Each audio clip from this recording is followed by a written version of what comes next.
las naciones basan su desarrollo en la construcción de la ciudadanía y en el desarrollo de conocimientos y competencias básicas que le permitan a las personas, además de tener una vida plena, contribuir con el desarrollo de la sociedad. Las escuelas existen para que las condiciones en las que tú naces no determinen tu futuro personal y tu proyecto de vida. Y el derecho es a la educación. El derecho no es un papel que diga que eres bachiller o un papel que diga que eres ingeniero o un papel que diga que eres doctor. El derecho es acceder a los bienes culturales de la humanidad. Los docentes venezolanos han tenido que vivir una experiencia realmente muy retadora a nivel profesional. Realizar o asegurar que se cumpla el derecho de la educación cuando todos los derechos de los seres humanos están siendo comprometidos es realmente muy, muy difícil. Lamentablemente, las universidades y los universitarios enfrentan una política de Estado contra la libertad académica, contra la autonomía universitaria y contra los derechos en general.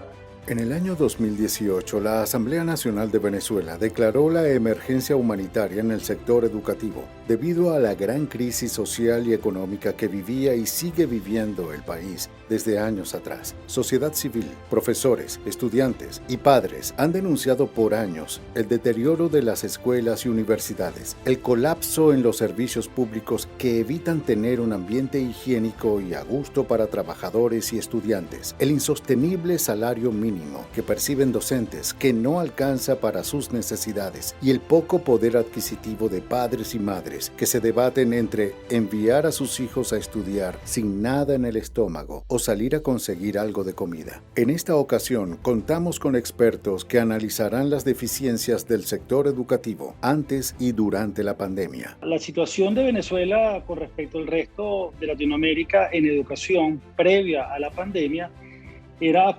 lamentablemente muy deficiente, ¿no? Por varias razones, ¿no? Primero, Venezuela perdió la brújula en lo que a políticas docentes se refiere.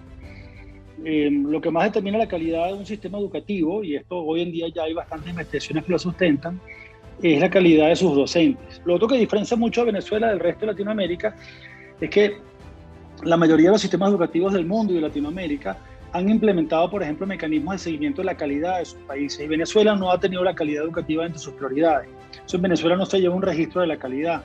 No hay evaluación de desempeños en lenguaje o en matemática. No hay manera de saber, por ejemplo, en Venezuela, en los últimos 20 años, cómo están los niveles de comprensión lectora en tercer grado, por decir algo, que es un grado clave para evaluar la lectura. La mayoría de los países latinoamericanos y del mundo que tienen sistemas educativos desarrollados o sistemas de calidad miden, digamos, esta situación. Venezuela no lo está midiendo. Entonces, eso hace que Venezuela esté, yo digo que está en el sótano de la educación latinoamericana desde antes de la pandemia. Venezuela, con unos porcentajes de pobreza elevadísimos, digamos, históricamente elevados, la mayoría de los niños venezolanos están habitando en hogares pobres en este momento. Entonces, cuando tú los distancias de las escuelas, los estás privando de formación al futuro.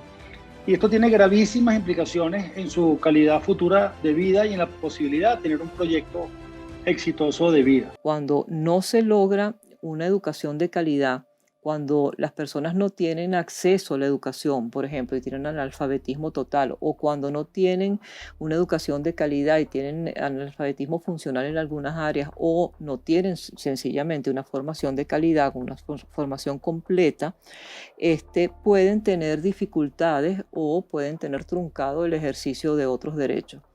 Quizás uno de los más elementales puede ser el derecho a la salud, cuando por falta de información o por falta de comprensión lectora no puedes seguir un tratamiento, o por falta de información cometes errores que atentan contra tu salud.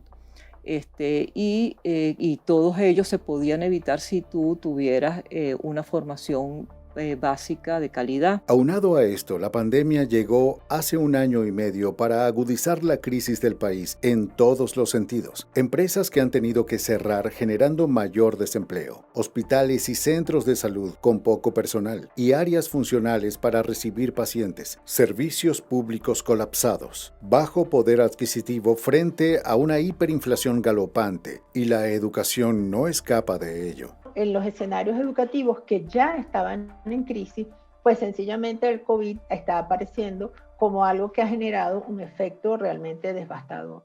Devastador, ¿por qué? Bueno, porque se han incrementado las brechas de aprendizaje, y una de las cosas que más preocupa en el contexto latinoamericano es que se ha incrementado la deserción escolar, y hay mucho temor de que esos niños que ha perdido el sistema en el año escolar del 2020 y en lo que va de 2021, puedan ser estudiantes que no se recuperen.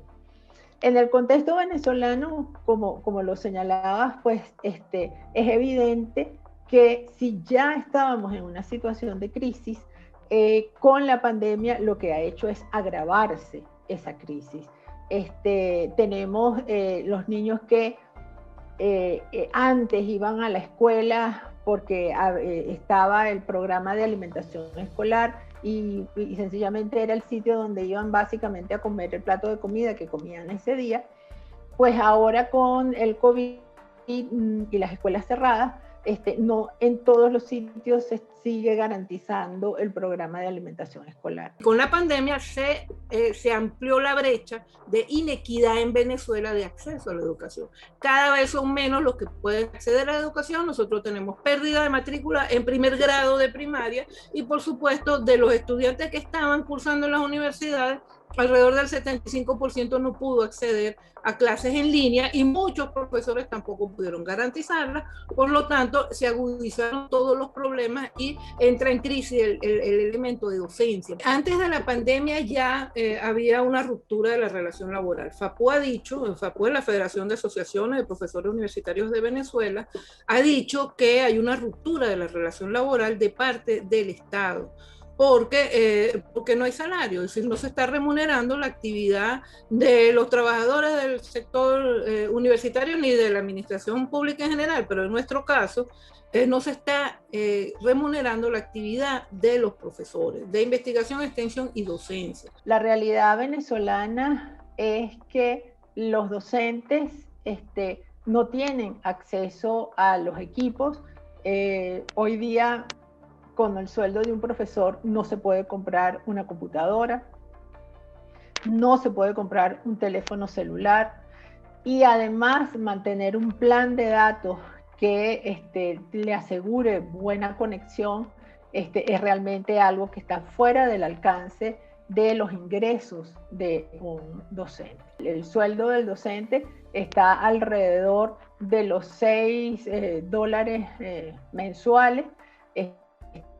Con el último ajuste quizás a lo mejor pudo haber llegado a $8, pero con $8 mensuales nadie puede mantener equipos, mantener el plan de datos, y eso, digamos, como los elementos adicionales que se requieren para poder desarrollar de manera exitosa una experiencia educativa a distancia haciendo uso de las tecnologías. Además está lo que muchas veces todo el mundo da por sentado, que es el servicio básico de la electricidad.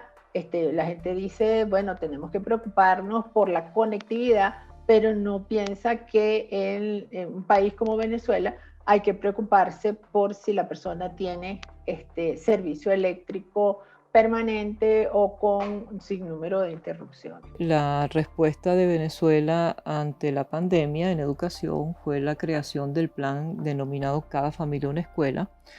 Este plan, que se supone que es un plan de educación a distancia, tiene una instrumentación cuyo diseño no corresponde efectivamente a educación a distancia con diversas estrategias que, como se podría haber desarrollado, y tiene un componente importante en el que se traslada el proceso a la familia, por lo que debió haber tenido elementos de diseño asociados a la lógica de educación en casa, pero que tampoco tiene esa lógica, ¿no? Es una mezcla de ambas cosas que adolece de unas fallas técnicas y importantes para su instrumentación. A comienzos de la pandemia por la COVID-19 en Venezuela, el régimen de Maduro anunció la implementación del plan Cada Familia una Escuela, el cual tiene 3 líneas de acción: un plan pedagógico de prevención y protección contra la COVID-19, las estrategias de acción para la educación a distancia y el uso de las alternativas comunicacionales. Desde su implementación no hay cifras oficiales del funcionamiento o no de este programa, y organizaciones no gubernamentales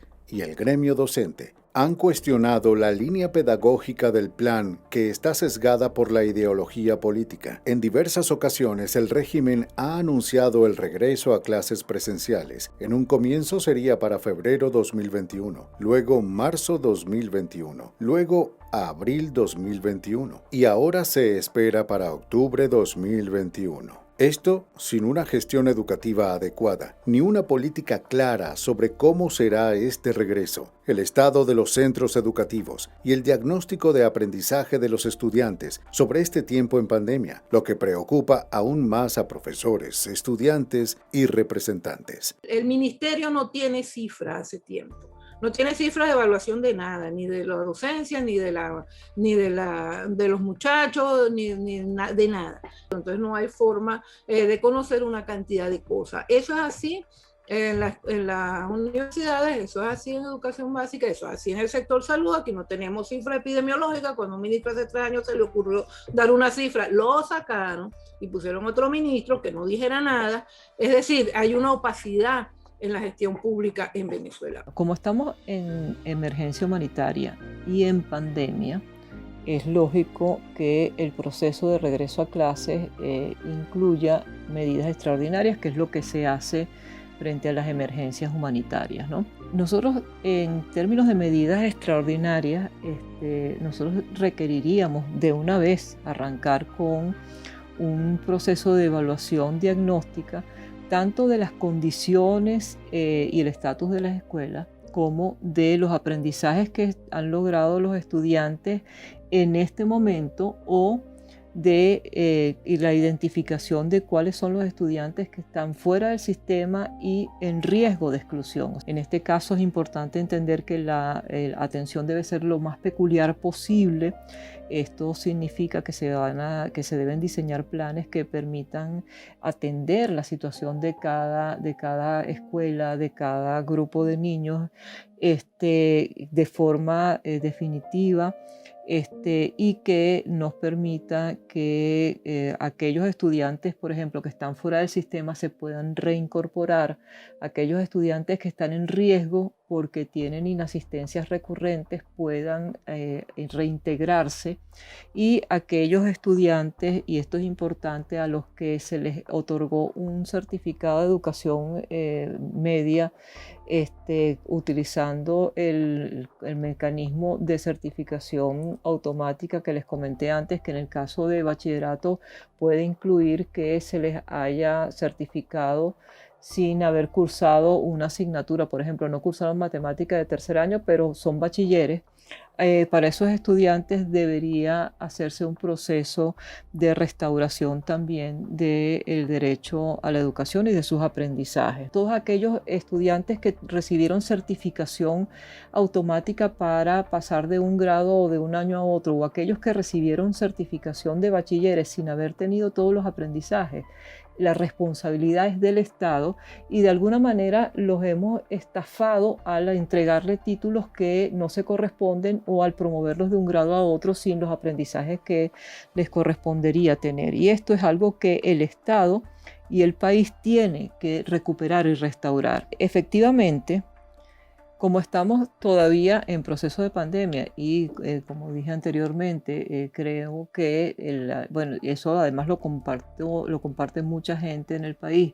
Deberíamos promover el desarrollo de actividades semipresenciales para garantizar mejor formación. Se requiere una redefinición de lo que se planteó como el plan Cada Familia una Escuela. Que permita un diseño mucho mejor y flexible, que plantee e integre múltiples estrategias que permitan disminuir de forma progresiva y eficaz las desigualdades que se han profundizado desde el inicio de la cuarentena. Un protocolo, y esto es importante, que instruya a cada escuela sobre cómo evaluar y reportar el estatus de sus condiciones, y además cómo hacer un diseño específico para poder instrumentar un modelo semipresencial atendiendo a una combinación entre la capacidad real de la infraestructura, porque no todas las escuelas tienen aulas del mismo tamaño que le permitan que en todos los casos la misma cantidad de estudiantes asistan diariamente, la capacidad de gestión pedagógica derivada de la formación y cantidad de docentes y directivos que se tengan en el momento. Por supuesto, se deberían desarrollar de manera complementaria una serie de materiales pedagógicos adecuados y de calidad, dirigidos tanto a los estudiantes como a las familias, a los directivos y a los docentes y a los asistentes que se contraten, para facilitar el proceso y acompañarlos en el rol que les corresponda jugar. Protocolos de trabajo en distintos ámbitos para que estén claras las pautas que les permitan a cada uno hacer su rol y a los otros hacerle seguimiento y acompañamiento tanto a las familias al cumplir su rol como al trabajo de los docentes. Obviamente, protocolos estrictos para garantizar la bioseguridad en las escuelas, con la consecuente inversión que permita suministrar a todas las escuelas los insumos y productos necesarios para garantizar la bioseguridad, y por supuesto ampliar y flexibilizar el tiempo en el año escolar. Esto significa ajustar los horarios de funcionamiento de las escuelas y extender el calendario para poder asumir los ajustes que se requieran, tanto por instrumentar todos estos procesos de evaluación de los que hablamos previamente, los procesos de repaso y recuperación de los aprendizajes perdidos, así como el aumento de actividades que se daría al instrumentar el sistema semipresencial de clase. Hay que tomar conciencia de lo importante del regreso. Para mí eso es una tarea todavía no cumplida. Todavía estamos viendo las cifras de pérdidas de aprendizaje, estamos viendo las cifras de abandono escolar, estamos viendo las estimaciones que esto puede tener o los impactos que esto puede tener en las personas, las estamos viendo como cifras que son cifras de otros, y no nos damos cuenta que esto nos va a afectar a nosotros como personas, como familias y como país. Esta situación afecta también a la universidad venezolana. Las universidades públicas, privadas y experimentales se encuentran en menor o mayor escala sumergidas en una debacle debido a la constante intervención del régimen en sus funciones y competencias. En el caso de las públicas, además, sin el acceso a los fondos presupuestarios necesarios para su funcionamiento. No obstante, el ataque no es solo en contra de la figura de la academia. El profesorado y el estudiantado han sido víctimas de ataques, abusos y retaliaciones en su contra. A pesar de todo esto, la universidad y quienes la conforman siguen día a día luchando por mantenerse en pie en un ambiente que lo que desea es suprimir su existencia. Es importante advertir que en Venezuela padecemos una situación de política de Estado contra la libertad académica, contra la autonomía universitaria y contra los derechos en general de los universitarios. Esta política de Estado se manifiesta en niveles de intervención, niveles de retaliaciones, niveles de violaciones, que podemos distinguir justamente a propósito, por ejemplo, de la Ley Orgánica de Educación, que aun cuando la Constitución garantiza en el artículo 109 la autonomía universitaria, a nivel, por ejemplo, de la Ley Orgánica de Educación y a nivel de resoluciones y a nivel de algunas acciones que desglosan la política de Estado. Fundamentalmente se concibe una universidad afecta o condicionada a una finalidad que es la construcción de un proyecto ideológico político, el socialismo. Y eso, por ejemplo, en el Plan de la Patria se puede ver que fue llevado, por cierto, inconstitucionalmente a ley, un plan de la patria socialista. Un plan de la patria socialista donde la universidad está llamada no a construir o a educar en base a unos elementos plurales democráticos, sino en base a un proyecto ideológico político determinado. El sueldo de un profesor universitario en Venezuela equivale a, dependiendo del rango, escalafón, entre $1,5 y unos $3 al mes. Y eso en Venezuela alcanza probablemente, los $3, alcanza probablemente para comprar un pollo de 1 kilo en Venezuela. O sea, un profesor universitario al mes en Venezuela devenga lo que puede alcanzar para comprar un pollo que si tiene una familia no podría alcanzar ni siquiera para garantizar la alimentación de su familia en una comida.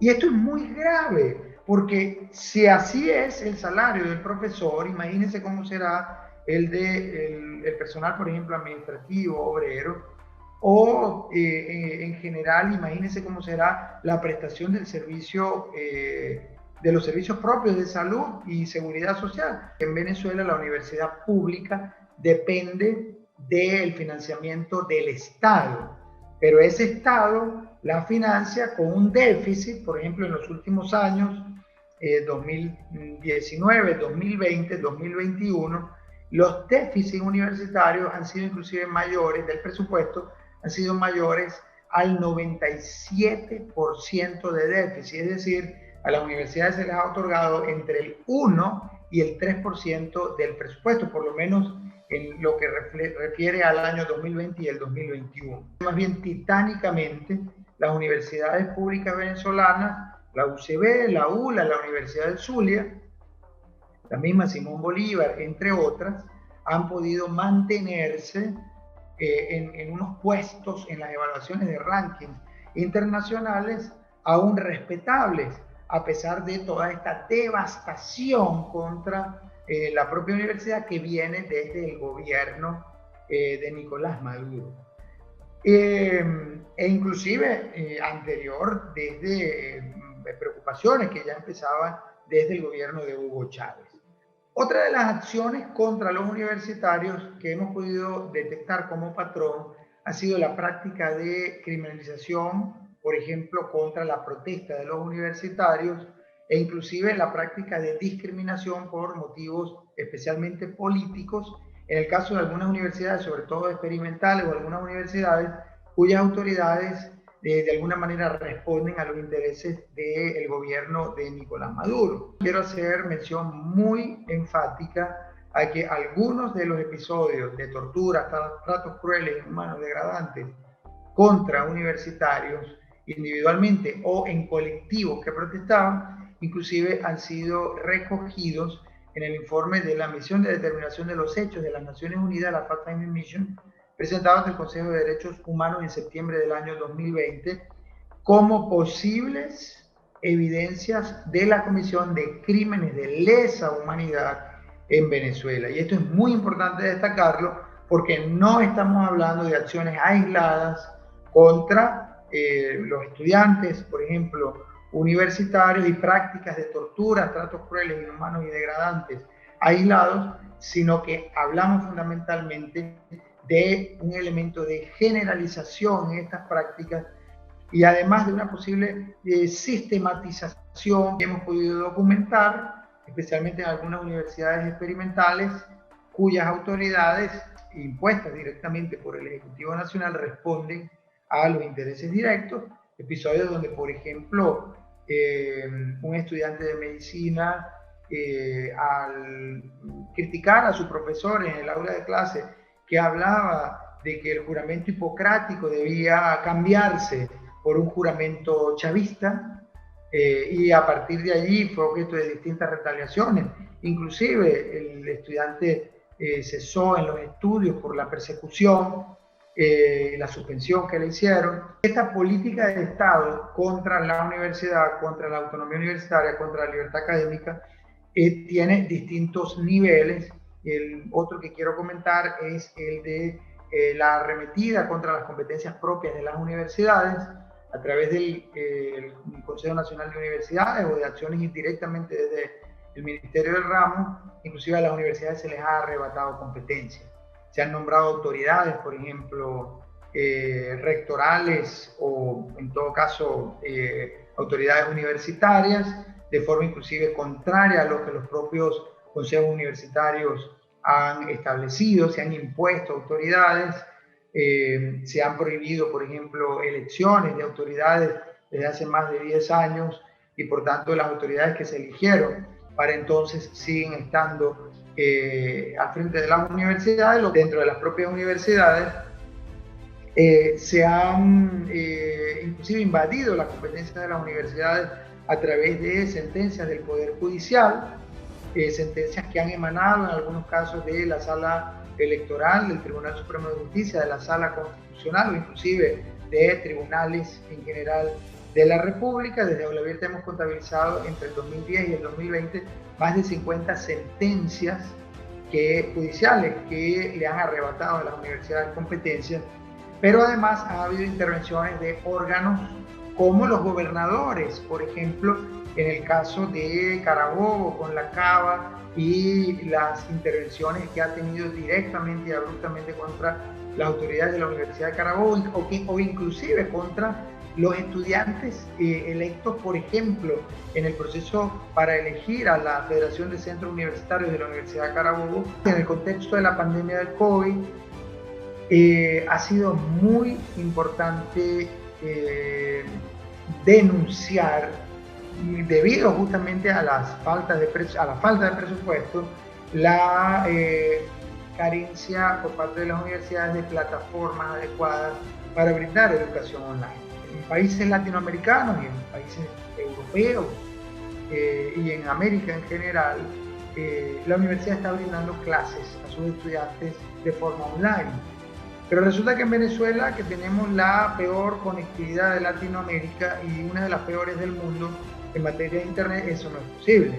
Las condiciones laborales de los docentes corresponden a un eje transversal en todos los niveles del sistema educativo, bien sean privados o públicos. Sin embargo, cada día es mayor el número de docentes que abandonan las aulas para dedicarse a otras tareas mucho más lucrativas, ya que el salario mensual de un profesor es menor a $10 o inclusive para emigrar y así buscar mejores oportunidades fuera de nuestras fronteras. Los docentes venezolanos están en la lucha por seguir reivindicando su profesión bajo las peores condiciones, en medio de una pandemia y sobreviviendo con salarios de miseria. Somos muchísimos los venezolanos pues que enfrentamos la situación de migración forzada. Ya, por ejemplo, en estos días revisaba unos datos de un observatorio de migración venezolano que señalaba que ya se estima que hay 5.600.000 venezolanos, más de 5.600.000 venezolanos fuera del país, siendo Colombia el más alto receptor de migrantes. Eso ya es una situación bien crítica y en ese grupo evidentemente se estima que hay más de 100.000 docentes que han emigrado. El deterioro del sueldo del docente se ha ido incrementando poco a poco y la situación de deterioro de vida de los venezolanos también. Entonces, los que observamos la escuela, veíamos primero a un docente que en sus ratos, en los recesos en las escuelas, pues vendía prendas, vendía cosas muy fáciles de manejar para poder tener un ingreso adicional. Pero en la medida que la vida se ha ido complicando y la gente no está dispuesta a comprar cosas que no sean estrictamente imprescindibles, pues también los docentes han recurrido entonces a vender por lo general comida. Entonces muchos docentes ya se dedican al ámbito de la repostería, hacen tortas y tratan de tener siempre algún oficio que les permita completar el sueldo. El otro día leí una entrevista de una docente que en un día de trabajo, realizando tareas dirigidas, lograba obtener el equivalente a su sueldo mensual. Entonces, eso lo hacía en un día. Entonces, cuando alguien logra obtener su sueldo mensual en un día de trabajo, definitivamente mantiene el trabajo solo por su deseo de asegurar algún acompañamiento a los estudiantes, porque del resto, digamos, el trabajo como espacio que le debe asegurar bienestar, pues no se lo está ofreciendo.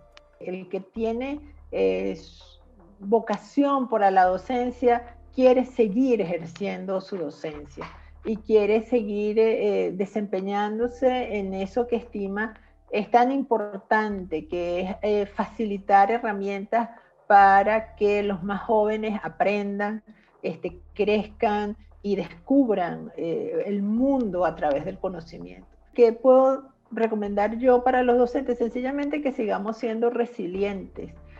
Nos ha tocado un escenario muy, muy difícil de vida y a nivel profesional, y hemos permanecido siendo docentes. Y digamos, existe un gran esfuerzo que hacemos por mantener nuestra formación. El ser docente no es mantener un cargo y trabajar en ese cargo hasta que nos toque jubilarnos y retirarnos. Realmente lo que nos toca y los que sentimos ese deseo de ser docente es mantenernos en un proceso de formación continua, porque sabemos que tenemos que estar al ritmo del desarrollo del conocimiento para hacérselo llegar a los estudiantes y enseñarles las habilidades y destrezas necesarias para que ellos también sigan ese ritmo de búsqueda del conocimiento permanentemente. Lamentablemente en Venezuela yo creo que se está ahorita en la peor de las condiciones. Pero el docente va a seguir convencido de lo que tiene que hacer y de cumplir con su tarea de ofrecerle un futuro a las nuevas generaciones, un futuro que necesariamente lo acerque a una vida con una ciudadanía democrática, un individuo crítico que sepa aprender y que sepa seguir creciendo. No por asumir que el docente sigue luchando con su vocación, el docente debe dejar de luchar por su derecho a una buena remuneración y a que su profesión sea respetada como una profesión, y no lo que va sucediendo cada vez más, que se asume a cualquiera ante una emergencia como la que se está viviendo, que aquel que se quiera acercar a las aulas pues sencillamente se asume para la docencia. Entonces, nuestra lucha como educadores es seguir reivindicando nuestra profesión, seguir reivindicando nuestro derecho al respeto a la profesión docente, y que cada día podamos tener menos planes tipo chamba juvenil, donde a cualquiera se le asume como un miembro del personal docente. Y con ello no quiero decir que no es interesante que gente joven se incorpore a dar clase a gente joven, pero lo que sí es necesario es que siempre haya un docente que oriente estos procesos. La educación es uno de los pilares fundamentales del progreso y del desarrollo como nación. Es por esto que en medio de la crisis en la cual está sumergida Venezuela, los profesores, los académicos y los investigadores actualmente siguen luchando y siguen planteando teorías que expresan lo necesario para reconstruir la educación en nuestro país. La sociedad venezolana del mañana depende de escuelas y universidades de calidad. El proceso de reconstrucción del sistema educativo, específicamente el sistema de educación básica en Venezuela, es un proceso bueno, que va a requerir una revisión profunda en términos curriculares, en términos de gestión escolar y pedagógica, que nos permitan saber cómo manejar sobre todo el proceso de transición mientras se da el proceso de reconstrucción. En el proceso de reconstrucción hay algunos aspectos que tenemos que tener claros de entrada, y uno de ellos es, bueno, ¿cuál es el propósito de la educación obligatoria en Venezuela? ¿Cuál es el propósito? ¿Tenemos acuerdos sobre eso? ¿Cuál es el propósito que queremos darle? Y en función de eso y del referente de formación que se quiere desarrollar en la educación obligatoria, saber cuál debe ser su duración para saber si vamos a ratificar la lógica actual o vamos a hacer alguna modificación. En términos de funcionamiento del sistema educativo, nosotros tenemos que establecer una metodología de construcción de políticas públicas en educación, que no es sencillo porque tiene que ser una metodología que nos permita que sea participativa, que cuente con aspectos técnicos y profesionales claves, pero que combine con la participación, que tengamos un sistema de evaluación del desempeño en tanto de las escuelas como de los estudiantes, como de los docentes, para nosotros poder determinar la evolución progresiva en la instrumentación de las políticas públicas. Yo creo que para reconstruir la educación en Venezuela tenemos que poner atención a tres cosas fundamentales. Uno, que todos los niños puedan ir a una escuela. Eso significa que los niños se despierten y en un lapso razonable de tiempo y a un costo viable para esa familia, el niño o la niña pueda llegar a la puerta de la escuela. Eso es un primer foco de trabajo. Ahora no lo estamos cumpliendo. Hay muchos niños que todavía no pueden ir a la escuela, más allá de la pandemia. Lo segundo es que cuando llegan a las escuelas, se encuentran con una escuela adecuadamente dotada, construida, con servicios. Eso es decir, que tú llegas a una escuela donde hay biblioteca, donde hay cancha, donde hay taller de arte, donde hay luz en el aula, donde hay agua en los baños. Entonces, ese es el otro foco. Para reconstruir la educación en Venezuela tenemos que invertir en infraestructura educativa y en dotación educativa. Y lo tercero, ya lo comentamos, pero es fundamental, cuando tú llegas a la escuela y la escuela está bien estructurada y dotada, el adulto con el que ese niño se encuentra, es decir, la maestra o el maestro, tienen que ser buenos maestros y buenas maestras. Entonces, ese es el tercer componente de la recuperación de la educación en Venezuela, es tener maestros de calidad. Los maestros son la columna vertebral del sistema. Si nosotros invertimos en formar buenos maestros, si nosotros diseñamos una seria política de selección de los mejores maestros, no en base a su filiación político, partidista o a sus relaciones interpersonales, sino en base a su calidad pedagógica y profesional. Si nosotros compensamos adecuadamente a los maestros y apoyamos a los maestros en el ejercicio de su profesión, ya está la columna vertebral del sistema educativo.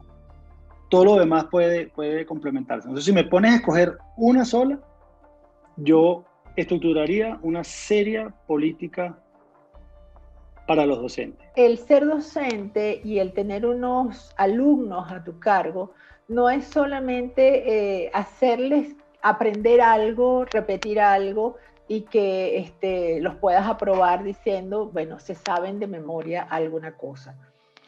Hoy día la labor docente se ha hecho mucho más compleja porque para poder desarrollarse como sociedad democrática necesita que desde la escuela los jóvenes tengan el escenario para moverse en las condiciones que esa sociedad democrática nos impone. Hoy día es muy, muy importante que los estudiantes comprendan que lo importante no es solo aprenderse unas cosas en la escuela, es desarrollar habilidades y destrezas para seguir aprendiendo durante toda la vida.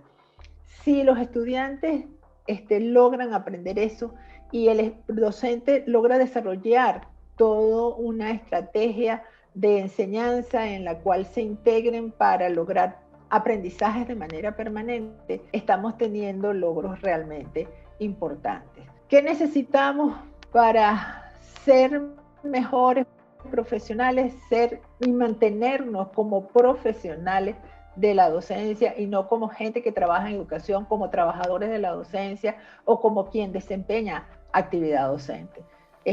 Necesitamos formación, necesitamos tiempo para esa formación, necesitamos evaluación para asegurar que nos vamos a ir mejorando aquellas cosas en las cuales necesitemos actualizarnos, mejorar nuestro desempeño, y evidentemente todo ello implica una clara política de acción de gobierno que apunte a el bienestar del docente, que se preocupe por el bienestar del docente y no lo vean como un profesional de segunda que puede ser sustituido por cualquier profesional desempleado que requiere un cargo y que puede asumir sin problemas la docencia. Aquí hace falta realmente que se suscriba un compromiso verdadero con la educación para todos, con la educación para todos y de calidad, porque no hay derecho a la educación si la educación no es de calidad. Si hay algo que ha demostrado eso, es todo ese proceso que hemos vivido en los últimos años, y tiene que haber un compromiso también con la devolución plena de la autonomía universitaria. Bueno, esa devolución plena pasa por todos los elementos que ya he señalado, y ese compromiso con la equidad pasa porque nosotros volvamos a tener todos los programas de beneficios estudiantiles que se han perdido en este país. Si nosotros terminamos en un sistema de docencia mixto, semipresencial, aún después de la pandemia, tú necesitas garantizar zonas de Wi-Fi libre donde los estudiantes puedan acceder, tú necesitas darle equipo, es decir, tú necesitas crear como sociedad las condiciones para que tu juventud se forme, y tú también tienes que generar incentivos para que la juventud prefiera formarse y no dedicarse a otras cosas, porque en este momento no es muy atractivo formarse, porque bueno, los profesionales son los que están peor pagados en Venezuela. Sin universidades no hay sociedad de desarrollo y de avanzada posible, porque las universidades representan el oxígeno, el pulmón, a través de la experticia que le puede dar la universidad a través del conocimiento científico a una sociedad en relación a todas las áreas del saber. La importancia de la universidad para la reconstrucción del país es medular, y por eso levanto la voz a gritos para hacer entender a todos los actores nacionales, pero también a los actores internacionales, sobre la importancia de la universidad para la reconstrucción de la democracia en Venezuela, y en consecuencia la importancia en extremo urgente de reconstruir la universidad en Venezuela en base a la primacía de la libertad académica y los derechos humanos. Venezuela lo que necesita es una política donde se acierte con la gente. Es decir, hay que tener una capacidad de diálogo con el país, pero hay que tener la intención de acertar, es decir, de hacer políticas que realmente ayuden al país a desarrollarse. Y yo lamentablemente en el liderazgo de los últimos 20 años, ellos no ceden en el control de la gente. Entonces, por ejemplo, si tú vas a hacer concursos de ingreso de maestros, esto es un gobierno que no toleraría que los concursos los ganaran personas que no sean afectas al oficialismo, porque pierdes el control de la gente.